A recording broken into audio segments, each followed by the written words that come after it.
If you need to learn how to talk to a lady, ask your mum. So yesterday we bought this from IKEA. It's this calyx one.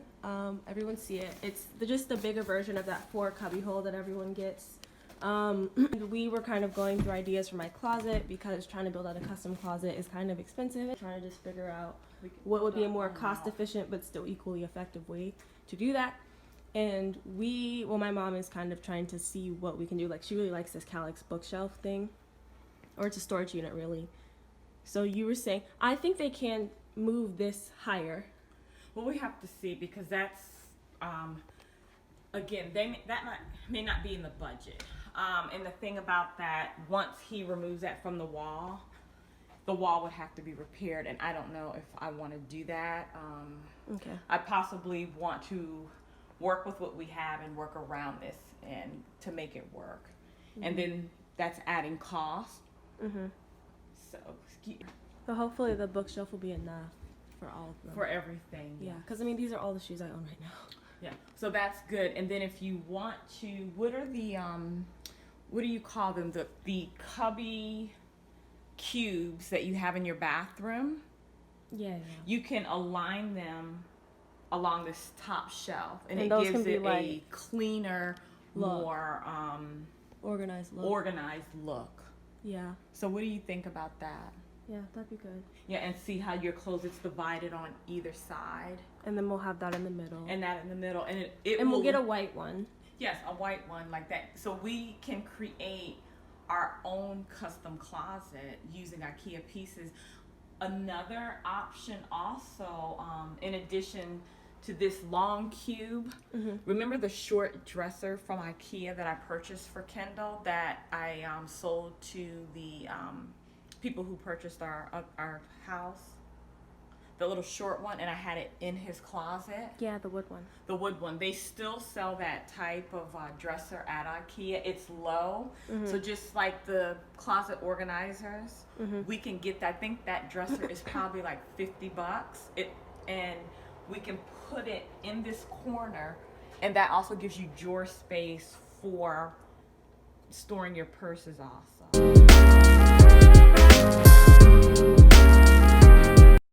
My mom and I are trying to see how this works. I think we talked about it in the last one about what we wanted to do about storage in my closet.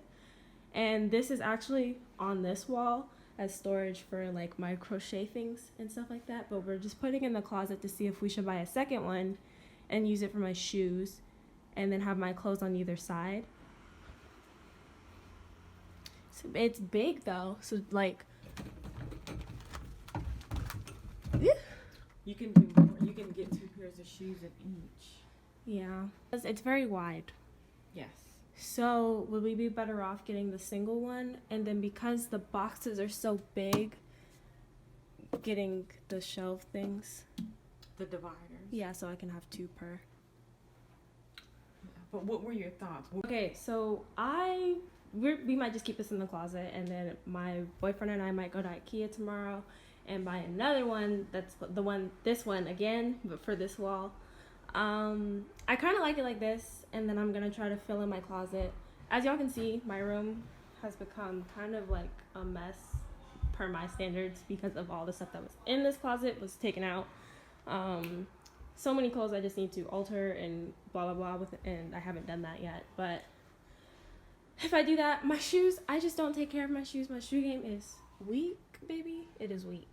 So this would be really nice if I had my shoes to go in here, but I don't. So I'm thinking about getting these clear shoe boxes so that they can stay organized in their how they are, but like you don't have to look at my shoes because they look not great.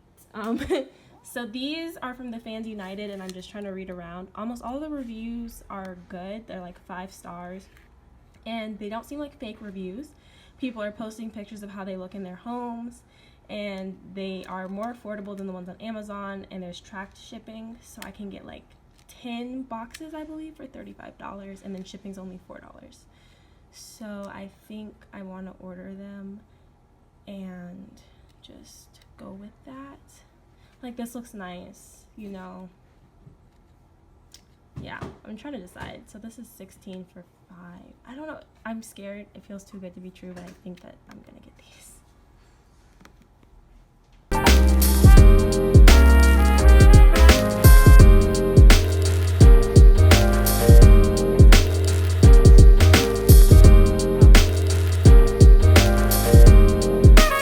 Ask your mom.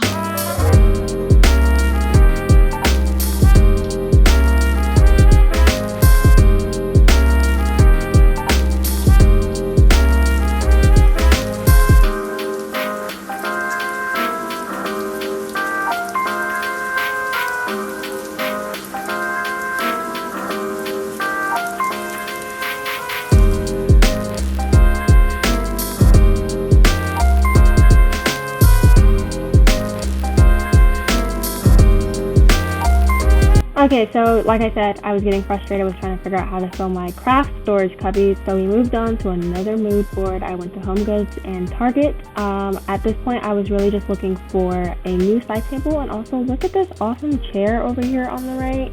I ended up buying it. It cost the same as the ones at IKEA, and I kind of thought it was super cute and cool and fun. It's like cheetah print. I think it's a good pick for me. But other than that, I was actually really regretting that side table I bought in the first episode. So I sold it on Facebook Marketplace and was actively trying to replace it. And I found some good options on Target. Between working and applying for grad school, I haven't really been like doing stuff. But today we are going to try to like pull things together even more. My main concern right now is storage. I have a lot of craft items and items that like I sell through my Depop or my website or doing craft shows that I need to figure out an effective but still kind of like visually pleasing way to do something with. And because I have this big old storage unit in my closet, I don't have that much space in here. This also is gonna have to be worked on, but I'm gonna pick like a whole day to go through. I need to order shoe boxes. Okay.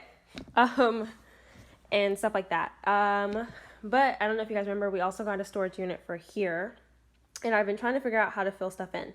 So my dad was awesome and put my glass shelves in here, but then my mom said she thought it looked kind of like off balance, in that if I'm gonna do 2 here, she thinks I should have done either 1 here and 1 there, or I'm gonna have to also do 2 there. So I went to IKEA today and I got 2 more glass shelves, which my dad said he will install, and I hope he'll do it by the end of this week. I want to ask him tonight, but he's not home yet, and I imagine he'll be tired when he gets home, so tonight may not be the night. But outside of that, I also got these glass inserts for my little Calyx storage unit, because I bought 1, 2, and 3 of these from Target, but I just don't like how they look, and I still want things to be really fun and really cool, and it's been really hard to find storage that looks good and is the size to fit like all of this stuff.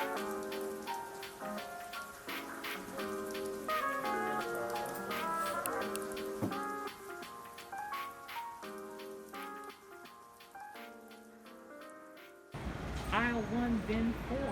Did you put the things up on Facebook Marketplace? No.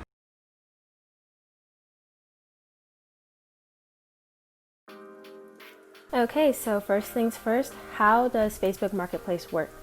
Facebook Marketplace is basically taking the Facebook app and making it a marketplace. So the 2 things that you will need, you can do this through your phone. I personally find using Facebook Marketplace on your phone to be much easier than going on the like web browser of Facebook Marketplace. You will really just need the Facebook app, and you're gonna need the Facebook Messenger app, because that is how buyers will contact you about your item that you have listed.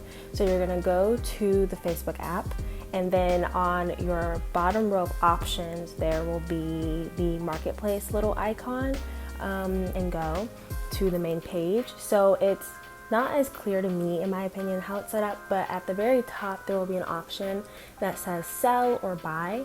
And so you're going to click sell, and then you're going to create your listing. So for a Facebook Marketplace listing, you can only put photos in, but I typically will fill out my description, of course, my title, but in the description portion, I will put extra information like please contact me, or Facebook message me if you would like videos of the item, because people also really do enjoy that to verify the quality of the item that you are trying to sell them.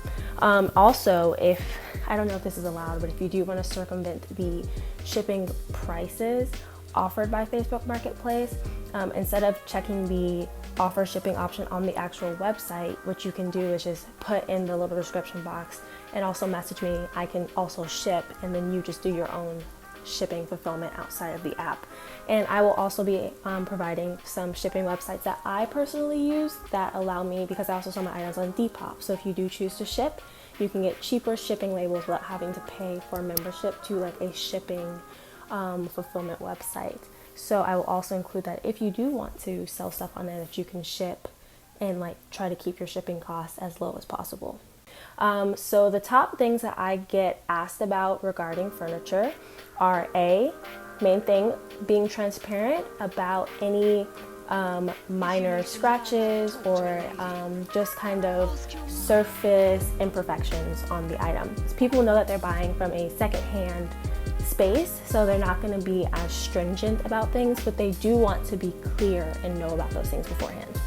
The second thing that I suggest is always including measurements, and with measurements, just kind of trying to take pictures that show your item in a space so that people can also gauge how it's going to take up, room wherever they're going to put it.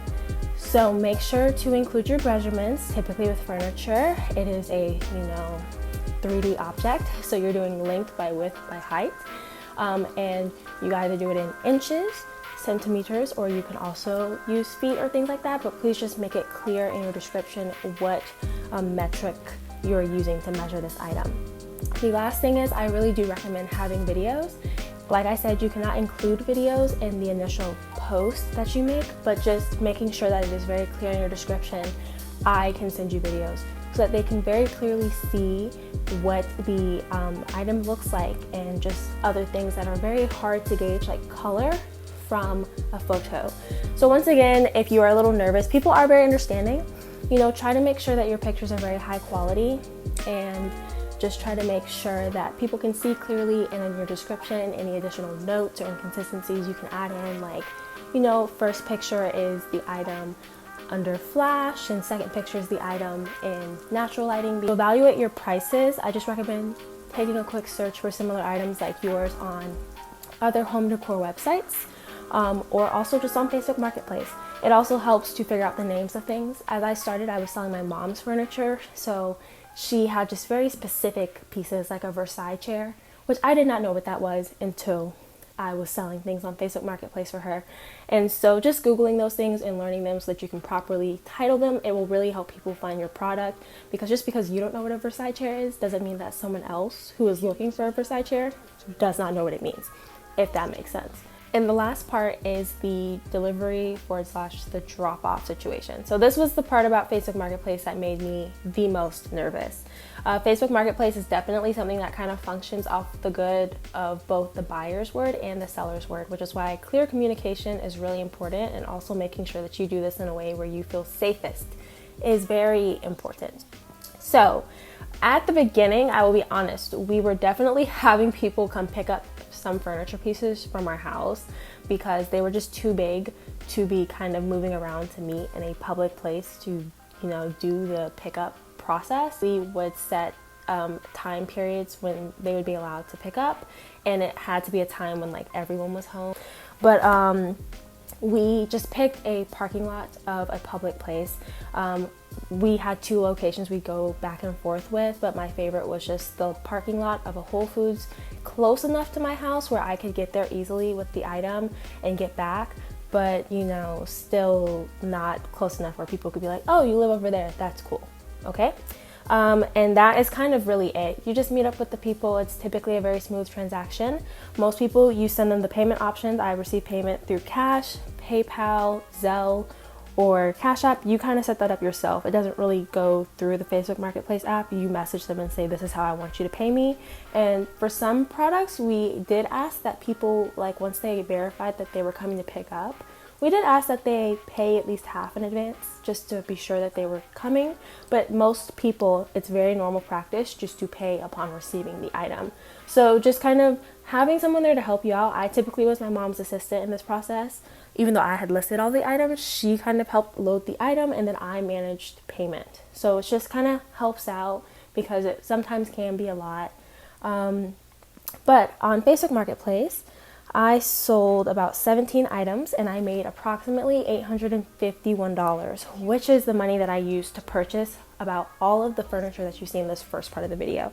So most of the money that I spent to buy any furniture in my room, I did not have to kind of come out of my pocket. We were able to kind of sell old pieces and then make back a good amount of money. So that's kind of why I didn't do as many DIYs in this early part, because I decided to use the money from Facebook Marketplace to purchase some just nice quality pieces that I could transition out with, and I decided to save the DIYs for a little bit later for pieces that were more aesthetic.